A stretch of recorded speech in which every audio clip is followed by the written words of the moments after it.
இயேசுண்டத்தும் ஜெயம். Praise the Lord my dear brothers and sisters. இந்த நாள்லையும் ஆவியானவர் உணர்த்தின காரியம், பாவம் மலை போல் நிற்கிறதா. இன்னைக்கு நம்ம மனுஷர்கள் பாவம் செய்யாதவங்களே கிடையாது. ஆனா நம்ம என்ன ஒரு கிளவரான காரியம் பண்ணுவோம் அப்படின்னா, பாவம் செய்வோம், ஏதாவது ஒரு காரியம் ஆண்டவருக்கு பிடிக்காத காரியம் செய்வோம். இருந்தாலும் இம்மிடியட்டா ஆண்டவர்கிட்ட ஆண்டவரே நான் இதை தெரியாம செஞ்சுட்டேன், ஆண்டவரே என்னுடைய மீறுதல்னால இது செஞ்சிட்டேன்னு சொல்லி கையை பிடிச்சி காலை பிடிச்சி அவரோட ரீகனெக்ட் ஆயிருவோம்.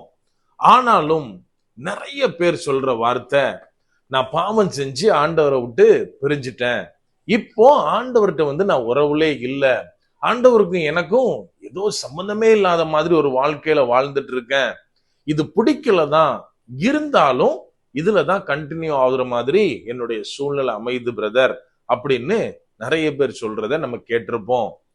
சங்கீதக்காரன் அழகாக இந்த நிலைமையை குறித்து சொல்லுகிறார். சங்கீதம் 51:3 சொல்லுகிறது, என் மீறுதல்களை நான் அறிந்திருக்கிறேன், என் பாவம் எப்பொழுதும் எனக்கு முன்பதாக நிற்கிறது அப்படின்னு இந்த இடத்துல தெளிவாக எழுதுகிறார்.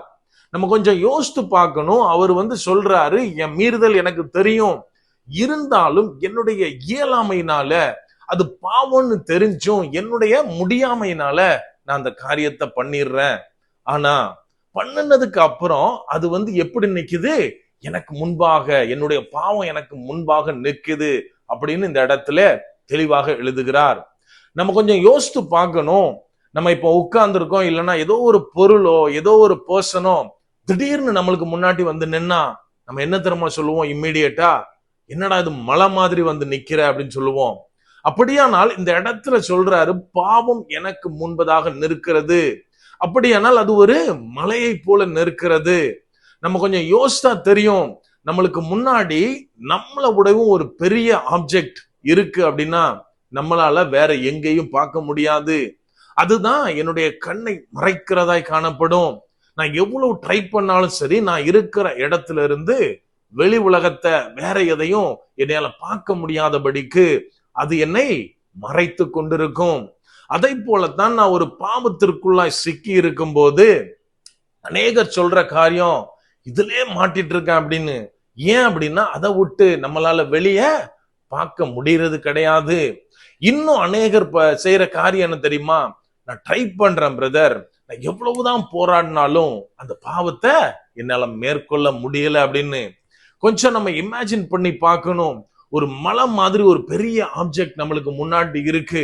நம்ம என்னதான் அதுல போய் மோதினாலும் சரி, எட்டி உதைச்சாலும் சரி, நம்ம மண்டை தான் உடைமை ஒழிய அந்த பொருள் நவுறாது.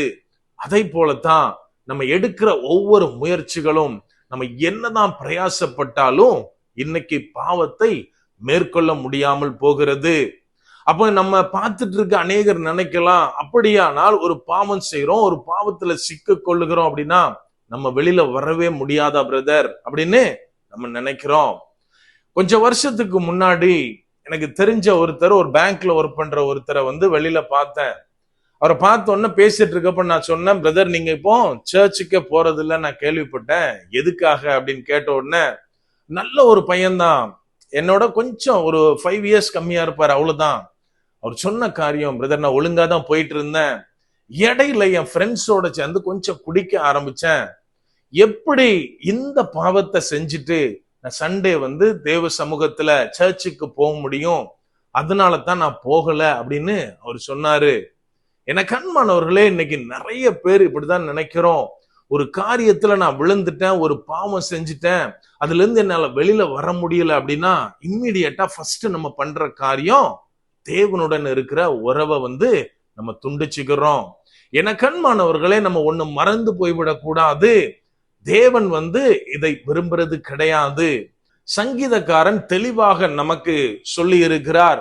சங்கீதம் 97:5 இவ்வாறு சொல்லுகிறது, கர்த்தரின் பிரசன்னத்தினால் பர்வதங்கள் மெழுகு போல உருகிற்று, சர்வ பூமியினுடைய ஆண்டவரின் பிரசன்னத்தினாலே உருகி போயிற்று. இந்த இடத்துல சொல்றாரு, ஒரு பர்வதம், ஒரு ஜெயின் மாதிரி இருக்கிற மலை தேவனுடைய பிரசன்னத்தினால மெழுகு போல உருகி போயிற்று அப்படின்னு. அப்படியானால் ஒரு மெழுகுவர்த்தி, அதாவது கேண்டில் நம்ம பத்த வச்ச உடனே அது எப்படி நம்ம கொஞ்சம் பத்த வச்சுட்டு வேற எங்கேயாவது போயிட்டு வர்றோம் அப்படின்னா இருந்த இடம் தெரியாத மாதிரி அது உருகி போயிரும். அதைத்தான் இந்த இடத்துல சொல்லுகிறாரு, பர்வதங்கள் கர்த்தருடைய சமூகத்துல பிரசன்னத்துல உருகுது அப்படின்னு.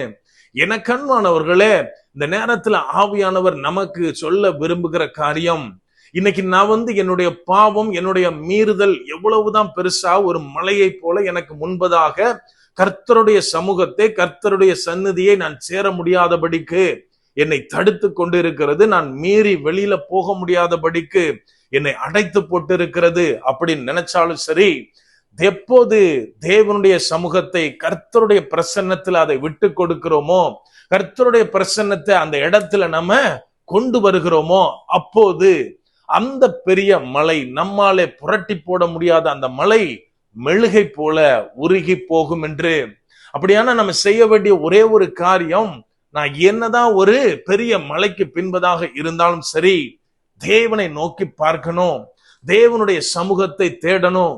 எப்போது கர்த்தருடைய பிரசன்னம் அந்த இடத்துல உதயமாகிறதோ, என்னை சுற்றிலும் அவருடைய பிரசன்னத்தை நான் உணர்கிறேனோ, அப்போது அந்த மலையானது உருகி போவதை நாம் பார்க்க முடியும். அப்படியே கண்களை மூடுவோமாம். அன்பான ஆண்டவரே, இந்த நேரத்திலே அப்பா உம்மை நோக்கி பார்க்கிறோம். ஆவியானவர், நீர் எங்களோட இருக்கிறீர், அதற்காய் நன்றி செலுத்துகிறோம். அப்பா, நீர் எங்களுடைய எல்லா மீறுதல்களையும் எங்களுடைய சூழ்நிலைகளையும் அறிந்திருக்கிறீர் தகப்பனே.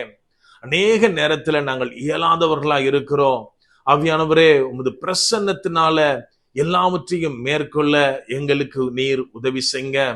அப்பா, எங்களுக்கு முன்பதாக இருக்கிற மலைகள் உம்முடைய பரிசுத்த பிரசன்னத்துல அப்பா மெழுகை போல உருகி போகிறதற்காய் நன்றி செலுத்துகிறோம் தகப்பனே. ஒவ்வொருத்தரும் தகப்பனே பாவத்திலிருந்து விடுபட்டு உமக்குள்ளாய் மேன்மேலும் கட்டப்பட ஆவியானவரே நீர் எங்களுக்கு உதவி செய்ங்க. முற்றிலுமா எங்களை தாழ்த்தி ஒப்பு கொடுக்கிறோம். பலப்படுத்தி ஆசீர்வதிங்க. மீட்பர் இயேசுவின் மூலம் ஜெபிக்கிறோம். ஜெபம் கேளும் எங்கள் நல்ல பிதாவே. ஆமென். God bless.